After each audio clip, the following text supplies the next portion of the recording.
Sudip blog থেকে আমি সুদীপ্তা তোমাদের সাথে চলে এসেছি একটা নতুন ব্লগ শেয়ার করার জন্য। আমার নতুন ব্লগে তোমাদের সকলকে স্বাগত। আর আজকে আমি একটা চিকেনের দারুণ রেসিপি তোমাদের সাথে শেয়ার করব। আর কে কোথা থেকে দেখছো অবশ্যই আমাকে কমেন্ট সেকশানে জানিও, যাতে আমি তোমাদেরকে ধন্যবাদ দিতে পারি। আর ভিডিওটা স্কিপ না করে পুরোটা দেখো, আশা করি তোমাদের ভীষণ ভালো লাগবে। আর আমি আজকে চিকেন শিক কাবাব, তার সাথে একটা গ্রেভি দারুণভাবে খেতে হয়েছিল, সেটাই তোমাদের সাথে শেয়ার করব। আর আজকে তো সানডের দিনে কিন্তু বাড়ির লোকরা এক্সপেক্ট করেই থাকে বাড়িতে কিছু দারুণ ভালো আইটেম হবে। সেই কারণে আমি এখানে এই চিকেনের রেসিপিটা আজকে বানিয়ে নিলাম আর তোমাদের সাথেও শেয়ার করছি। সেই কারণে বেশ কটা বোনলেস চিকেন নিয়ে নিয়েছি। এগুলোকে ছোট ছোট পিস করে পেস্ট করে নিতে হবে।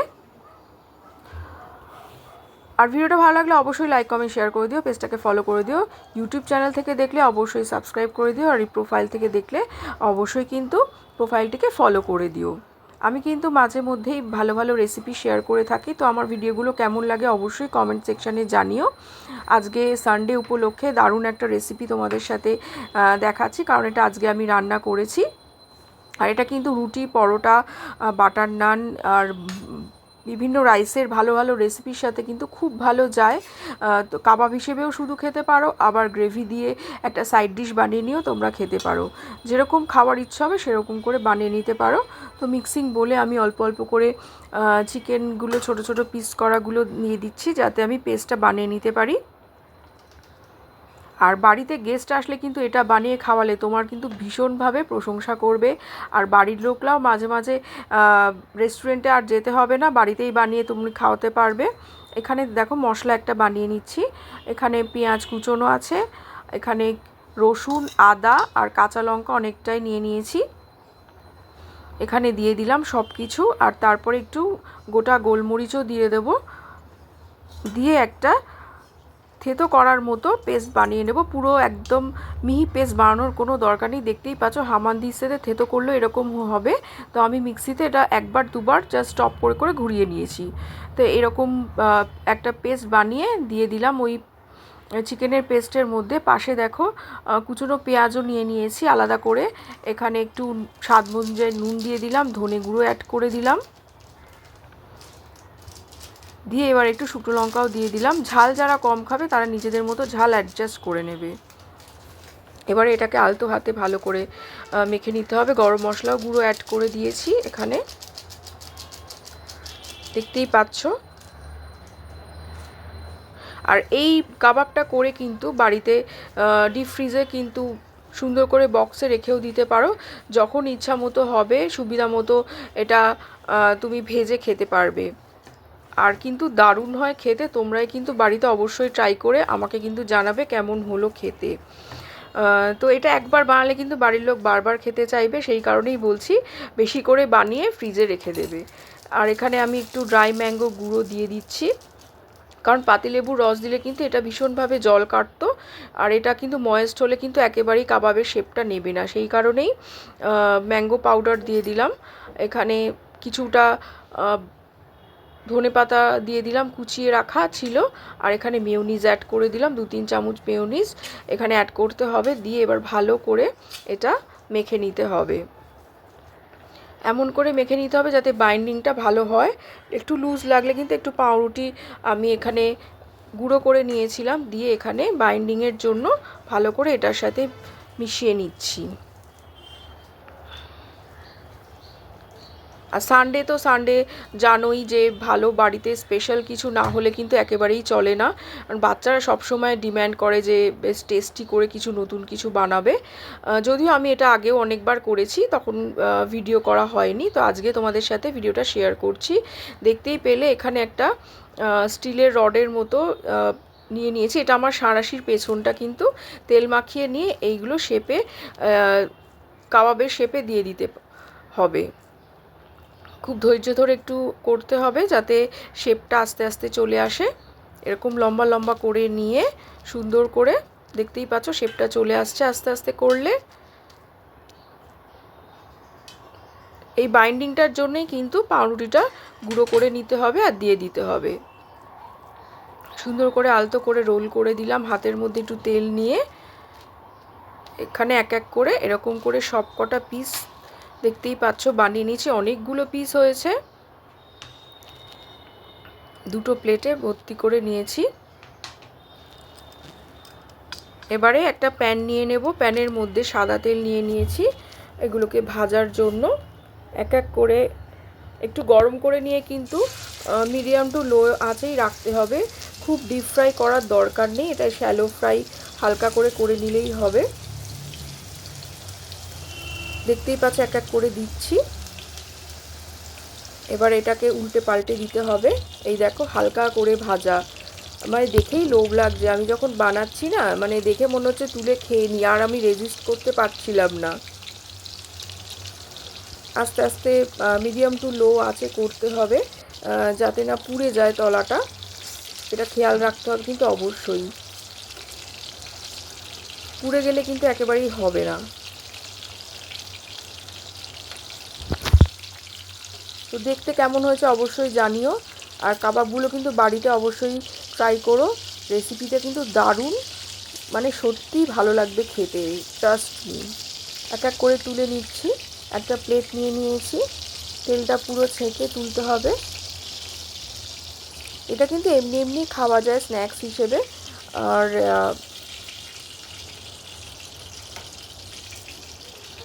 অনেকগুলো করেছি, কিছুটা ফ্রিজে রেখে দিয়েছি আর কিছুটা এখানে রেসিপির জন্য নিয়ে নিয়েছি। এখানে 2 3টে 4টে আমি নিয়ে নিয়েছি, নিয়ে এখানে পিস পিস করে নিচ্ছি ছোট ছোট, এটা গ্রেভি বানাবো। আর কিছুটা আমি ভাজা তুলে রাখবো যাতে ইভিনিংয়ে খাওয়া যায়। দেখতেই পাচ্ছ ভেতরটা ফুল কুক হয়ে গেছে কিন্তু। এরকম করে প্রত্যেকটা ছোট ছোট পিস করে এখানে কেটে নিয়েছি আমি।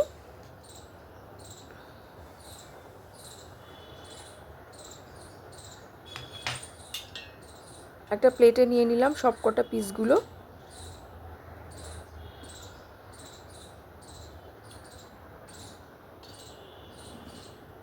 আর এখানে দেখো এবার গ্রেভি বানাবার পালা। গ্রেভির জন্য একটা প্যানে অল্প করে তেল নিয়ে তার মধ্যে খুব সামান্য, দেখতেই পাচ্ছ, কিছুটা রসুন, কিছুটা আদা, কিছুটা পেঁয়াজ কুচি এখানে দিয়ে দিয়েছি, দিয়ে আলতোভাবে নেড়ে নিচ্ছি।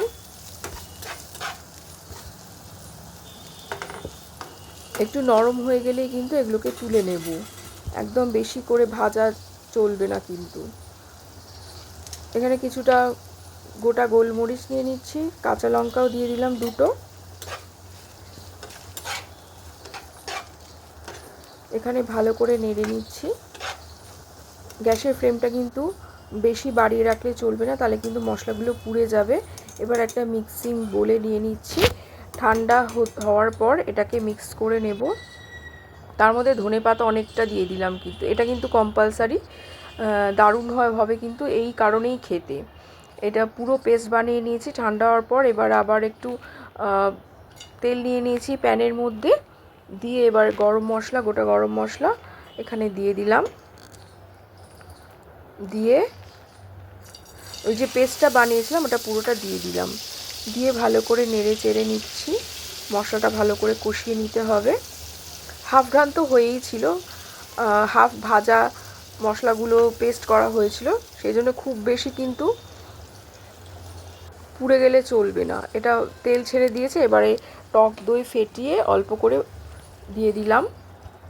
যেহেতু আমার কাবাবের পরিমাণটা কম, সেই জন্য কিন্তু আমি গ্রেভিটা অল্পই বানাচ্ছি। তোমরা তোমাদের মতো আন্দাজ করে গ্রেভির পরিমাণটা রাখবে, সেই অনুযায়ী কিন্তু মশলা অ্যাড করতে হবে।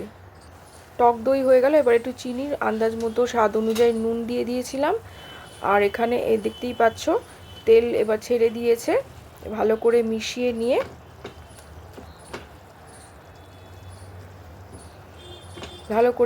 নিতে হবে। মিশিয়ে নিয়ে ফুটে উঠলে এখানে কাজু আর পোস্তর পেস্টটা আমি অ্যাড করে দিলাম। এটাকেও ভালো করে মশলার সাথে মিশিয়ে নিতে হবে যতক্ষণ না তেল ছেড়ে দিচ্ছে। আবারও পরপর এই স্টেপগুলো কিন্তু সুন্দর করে ধৈর্য ধরে করতে হবে। কিন্তু এই গ্রেভিটা দেখতেই পাচ্ছ কি সুন্দর টেক্সচার আস্তে আস্তে চলে আসবে। এবারে একটু পাতলা ক্রিমের অংশটা ভালো করে ফেটিয়ে নিয়ে দিয়ে দিলাম ফ্রেশ ক্রিম আমুলের। আমি লিকুইড পোর্শনটা দিয়েছি, দিয়ে এটাকে ভালো করে মিশিয়ে নিচ্ছি। এই ক্রিম দেখতেই পাচ্ছ কি সুন্দর হয়েছে টেক্সচারটা। তো এখানে ওই কাবাবগুলো যেগুলো আমি ছোট ছোট পিস করে নিয়েছিলাম ওগুলো অ্যাড করে দিলাম, দিয়ে একটু হালকা হাতে, বেশি ঘাঁটলে চলবে না, আলতো করে নেড়ে দিতে হবে, কাবাবগুলো তো সফট, ভেঙে যেতে পারে বেশি নাড়লে।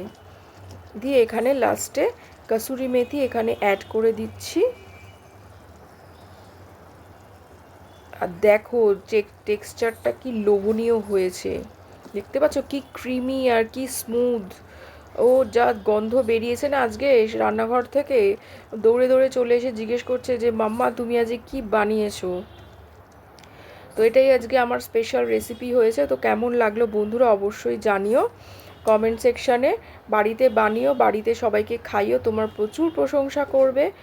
আর দারুণ লাগবে কিন্তু খেতে, পরোটা, লুচি, রুটি, নান, বাটার নান, আর তোমার তন্দুরি রুটি, ফ্রাইড রাইস, জিরা রাইস, সবের সাথে যাবে এমনই একটা গ্রেভি। তো ভিডিওটা ভালো লাগলে কিন্তু অবশ্যই কমেন্ট করে জানিও, আর শেয়ার করে দিও, ভালো লাগলে লাইক করে দিও, কমেন্ট করে দিও, অবশ্যই ফলো করে দিও, তাহলে আবার নতুন নতুন আমি রেসিপি নিয়ে তোমাদের সাথে চলে আসতে পারবো তোমাদের জন্য। এই রেসিপিটা আজকে শেয়ার করলাম। সবাই ভালো থেকো। আজকে এই অবধি, এটা দিয়ে আজকে আমাদের দুপুরের লাঞ্চ হয়ে যাবে। আর বাকিটা তো দেখতেই পেয়েছো, রেখে দিয়েছি স্ন্যাক্সের জন্য, ইভিনিং স্ন্যাক্সের জন্য। আর গ্রেভিটার সঙ্গে ফ্রাইড রাইসের সঙ্গে এটা দুপুরের লাঞ্চ করে নেব। তো চলো টাটা বাই আজকের মতো, সবাই ভালো থেকো। আর কেমন লাগলো কিন্তু জানাতে ভুলো না, আর কে করে দেখেছে অবশ্যই কমেন্ট সেকশানে জানিও। টাটা বাই আজকের মতো।